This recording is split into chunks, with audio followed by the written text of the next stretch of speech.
Greetings, everyone. P. Pardo here from Comic Book Users. Welcome to another episode of Inside the Cover. Today, we're going to take a look at a brand new one that I just picked up, and this completes my run of the first volume series of Black Panther. This is from 1979, issue number 15, the only one I needed. All right, this is a couple of issues after Jack Kirby leaves the Black Panther series or book, whatever. So you may remember when he came back to Marvel in the kind of mid-late 70s, he started working on everything and anything. Machine Man, 2001, A Space Odyssey, Devil Dinosaur, Captain America, Black Panther. I mean, just like literally Kirby's hands were in everything when he came back. And some criticized Kirby's run on Black Panther because not only was he drawing the comic, he was also writing all the storylines, and some people kind of gave him a little bit of shit for that because I think that Kirby's like storylines were way too sci-fi stuff, way too futuristic for a character like the Black Panther from Wakanda, right? So when he left the series, we had a new crew taking over. So we had Ed Hannigan took over writing, and Jerry Bingham took over drawing. So we had Gene Day on inks, Clem Robbins letterer, and Gary Rousseau colorist, Roger Stern and Jim Shooter the editors, of course. So this is the final issue. They went then and moved him on to Marvel Premiere for a short little run after this, because I guess the sales of this book were not really doing all that well. But here we have, which is a great cover here, and this is done by Mr. Bushima and Mr. Milgram. All right, great cover. Of course, it looks like an Avengers cover, right? Because, of course, you've got Captain America there, the Beast, the Vision, and Black Panther fighting it out with his dreaded nemesis, the Claw. So this, of course, continues on from issue number 14. So here we have Black Panther and Captain America fighting this weird monstrosity, this kind of like bird, elephant, lizard, hybrid sort of creature who's made up of pure sound. Because, of course, in the previous issue, they were fighting the Claw. Claw was able to create things and apparitions and creatures and things made up of pure sound because, of course, that's the Claw's big power. But they were able to subdue him, right? So here we have them fighting this new creation, this kind of creature here. And they're not having a good time of it here. Right, so of course Cap is surprised that this creature, he throws his shield at it, nothing really happens. But the Black Panther has noticed, like each time the creature gets hit with the shield, even though it doesn't seem to have an apparent effect, he's noticing it slows down quickly. So he's sitting there thinking about it. He's like, it sounds like he is getting affected. So what does he do? He takes the shield, he throws it, hurls it against a big steel beam, right? And then he notices that causes the creature to let go of Captain America. It just kind of screws him up just enough. So now they continue to plan their attack. Then, of course, we take you down to where the Vision and the Beast, the other two members of the Avengers here, who have the comatose body of the Claw, and they're going to go put him on a boat to go send him back to Wakanda, right? But of course, the captain of the ship, or the guy who's doing all the logistics out front, is like, wow, who is this guy? He needs documentation. Who authorizes this? Blah, blah, blah, blah, blah. And, the guys of the Avengers are like, but, it's all under control, I think T'Challa, the Black Panther, actually even owns the ship, right? So, but of course, the guy doesn't know that.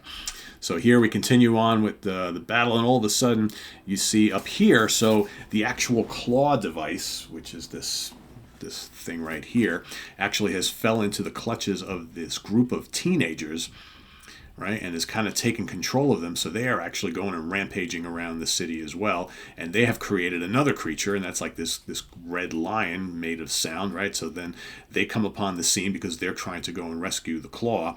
And now that apparition, that creature, starts to fight with the Beast and the Vision. And of course, the Vision tries to make his body rock hard like diamond. And of course, this lion creature goes right through him. And he's like, well, why did that happen? That should not have been able to happen, right? So they're going to find out that this is not going to be easy. And of course, here comes another one now in the form of a rhino.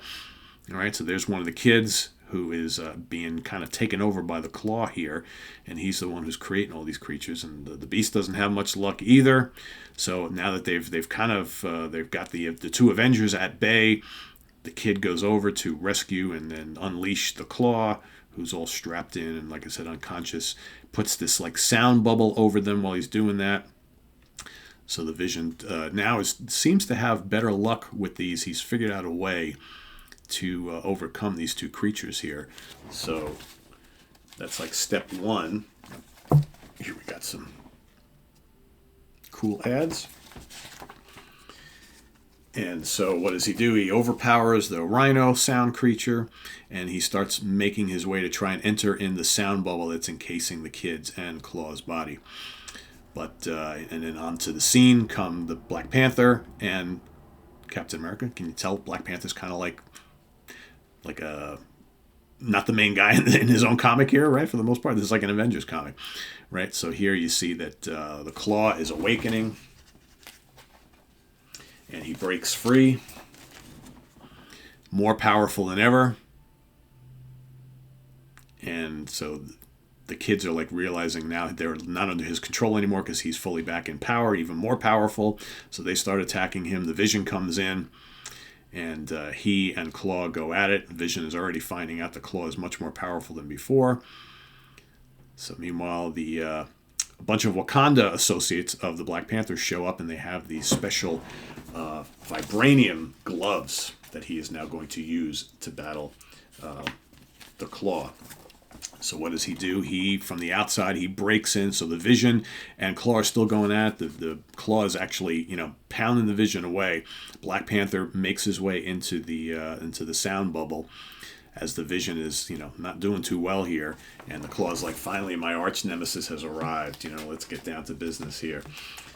So here the battle begins. So he's got these gloves made of vibranium, which now he is able to, do very well against this more powerful Claw, who he sees lifting up this like tank. Right? Why is the tank sitting there? Nobody knows. So the battle ensues.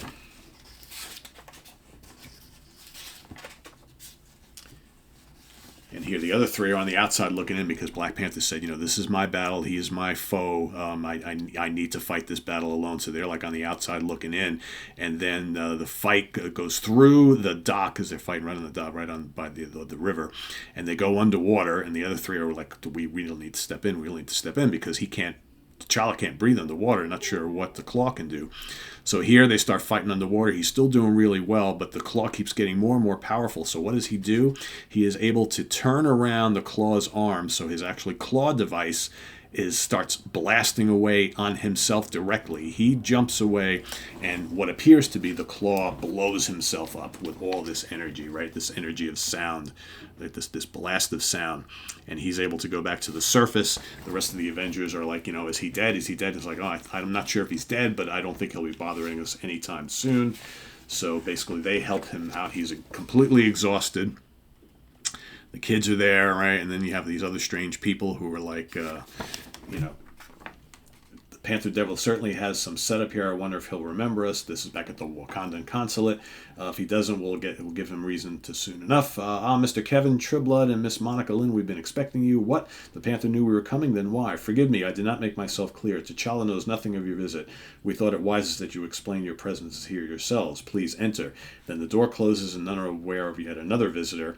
At last I have arrived, and now that I have found the Panther shall find death. To be continued in the pages of a Marvel premiere, and you get this other dude who kind of flies down, and that's it. That's the story. So we continue this in the next issue of Marvel Premiere. right? So for those of you who collected Marvel Premiere, that's where Black Panther didn't last that long there either. But I think back in the day, the Black Panther was a very cool character that everybody really liked. You know, he appeared first in Fantastic Four, eventually became a member of the Avengers. He then had his own little solo run in Jungle Action. That ended. Then he showed up in here. And then Kirby totally changed things around for a bit. Then they got back to traditional Black Panther storylines. I mean, this is Black Panther type stuff, right? I think the Kirby stuff just went a little too far out. Even I love Kirby to death, but I will readily admit that. So I think this was kind of more back at home. But I think by this point in time, people just weren't buying the Black Panther comic anymore, and sales were so low that they figured, all right, we got to kind of reboot this. So they stopped with the monthly or bi-monthly, whatever it was, Black Panther issue, and then he went back to Marvel Premiere for a bit, and then, of course, that didn't last too long either. So, but, you know, now today, Black Panther is like one of the great main characters, you know, thanks a lot to the movie, and parts of the movie, but he's been a very popular character for many, many decades. So, but this is a cool issue. The last one I needed to complete my collection of Black Panther, issue number 15. Let us know what you think of this from 1979, and if you haven't, might be one you want to check out. You can go get this fairly cheap out there, not that expensive. And thanks for watching. Please subscribe if you haven't already, and click on that notification bell so you get alert of all of our content as it posts. And please do hit the like button before you leave. So thanks for watching, everybody. I am Pete Pardo. We'll see you soon here with more stuff on Comic Book Geezers. Wild Bill and I have a cool independent comic coming up for you tomorrow, so stay tuned for that, and lots more. Till then, take care, everybody. Bye-bye.